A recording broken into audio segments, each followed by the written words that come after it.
Ultimate Martial Divine King, episode 138. Untuk melihat video selengkapnya, sahabat bisa kunjungi playlist yang telah Sabta Novel sediakan. Yuk mari, kita berimajinasi bersama dan masuk ke alur ceritanya.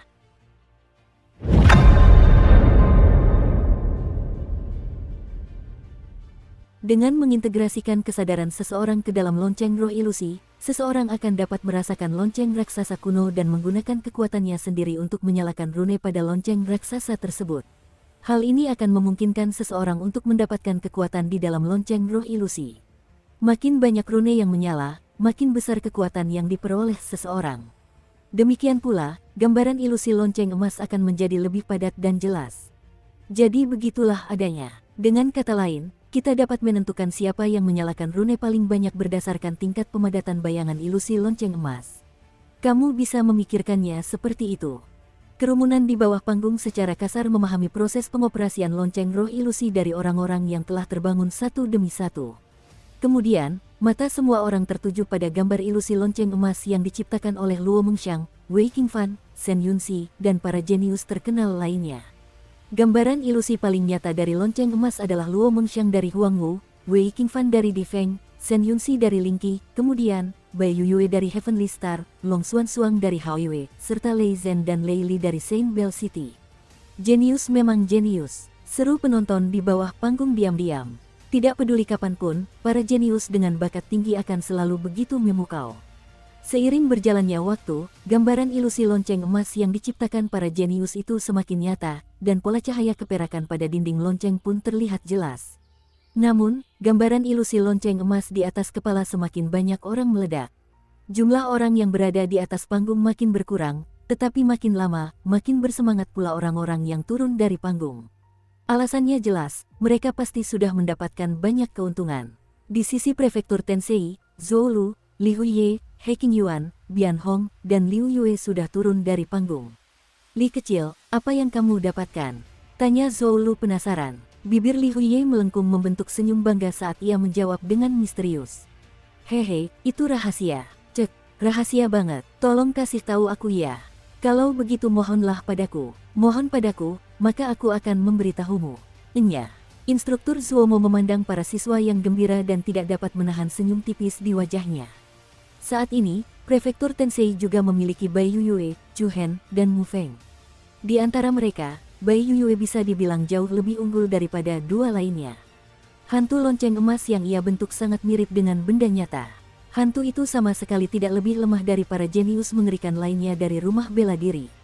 Mu Feng cukup pandai mengelola berbagai hal di saat kritis. Kata Zhou Lu, dia seharusnya segera turun. Aku ingin tahu berapa lama Chu Hen bisa bertahan. Menurutku, kakak senior Chu Hen setidaknya bisa masuk 3 besar, kata Li Huiye sambil mengepalkan tinjunya. Heh, 3 teratas. Lupakan saja. Suara yang agak memekakkan telinga keluar dari mulut Bian Hong. Kalian meremehkan kekuatan lonceng roh ilusi. Rune pada lonceng raksasa itu tidak bisa dinyalakan hanya karena keberuntungan. Kekuatan Bian Hong termasuk yang teratas di antara murid langsung instruktur Silan, dan dia bahkan lebih kuat dari He Qingyuan karena dia sudah berbicara. Li Huiye dan Zhou Lu tidak berani mengatakan apapun lagi. Namun, Zhou Lu masih bergumam dalam hatinya, jangan remehkan Chu Hen. Tunggu saja, dukung terus channel YouTube Sabta Novel. Meskipun kultivasi Chu Hen hanya pada tingkat ke-6 alam pembukaan elemen, Zhou Lu selalu merasa tidak ada yang dapat menghentikannya. Dia dan Li Huiye memiliki kepercayaan yang tak terlukiskan terhadap Chu Hen. Sangat cepat, 2 jam berlalu dengan tenang. Saat ini, hanya ada sekitar 20 orang yang tersisa di peron, dan bayangan lonceng emas yang melayang di atas kepala semua orang sangat kokoh. Setiap lonceng emas hampir sama persis dengan lonceng emas aslinya. Jika tidak diperhatikan dengan saksama, akan sulit membedakannya. Yang paling mengejutkan adalah di antara sekitar 20 orang itu, 4 di antaranya adalah mahasiswa baru tahun ini. Keempat orang ini adalah Chu Hen, Mu Feng, Ye Yu, dan Ye Yao. Sebelumnya, saat mereka berada di Provinsi Taifeng, bakat Ye Yu telah diakui oleh para instruktur senior akademi. Namun, di bawah naungan kakak perempuannya, Ye Yao, sebagai adik perempuannya, selalu bersikap sangat rendah hati. Seringkali orang-orang hanya tahu kalau Ye Yu punya adik perempuan yang cantik dan manis, tapi mereka semua mengabaikan bakat Ye Yao yang juga sama tingginya. Ye Yu dan adik perempuan Ye Yao tidak buruk. Mereka jauh lebih kuat dari kami, kata seorang pelajar dari Provinsi Taifung. Haha, tentu saja. Bagaimana mungkin seseorang yang disukai kakak senior Wei Qingfan bisa menjadi fast? Guo Shen tersenyum tipis penuh minat. Sambil berkata demikian, ia tak lupa melirik Chu Hen di seberang sana dengan ekspresi agak meremehkan. Aku tahu bakat suster muda Ye Yu, tapi aku tidak menyangka suster muda Ye Yao begitu hebat. Aku juga tidak menduganya. Guru yang bertanggung jawab di Provinsi Taifung, Li Gu, juga terkejut. Semua siswa ini direkrut dari Kota Api. Li Gu tentu saja senang karena Ye Yu dan Ye Yao berprestasi. Namun, sebagai perbandingan, ia lebih mengkhawatirkan Chu Hen. Prestasi seperti apa yang akan diraih Chu Hen selanjutnya? Terbaik, tiba-tiba, suara retakan samar terdengar dari panggung. Bayangan lonceng emas di atas kepala Mu Feng mulai retak rapat. Ketika retakan menyebar ke seluruh lonceng, lonceng emas itu langsung berubah menjadi pecahan kristal yang memenuhi langit. Mu Feng terbangun, dan aura dingin dan kuat yang menusuk keluar dari tubuhnya. Warga prefektur Tensei bertepuk tangan dan bersorak gembira. Kerja bagus, Mu Feng. Kamu hebat. Alis Mu Feng sedikit berkedut, lalu ia tersenyum bangga sambil berjalan turun dari panggung.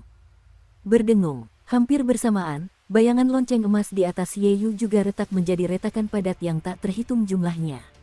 Bersamaan dengan lonjakan kekuatan, pecahan kristal menyebar ke segala arah seperti lingkaran cahaya di permukaan air.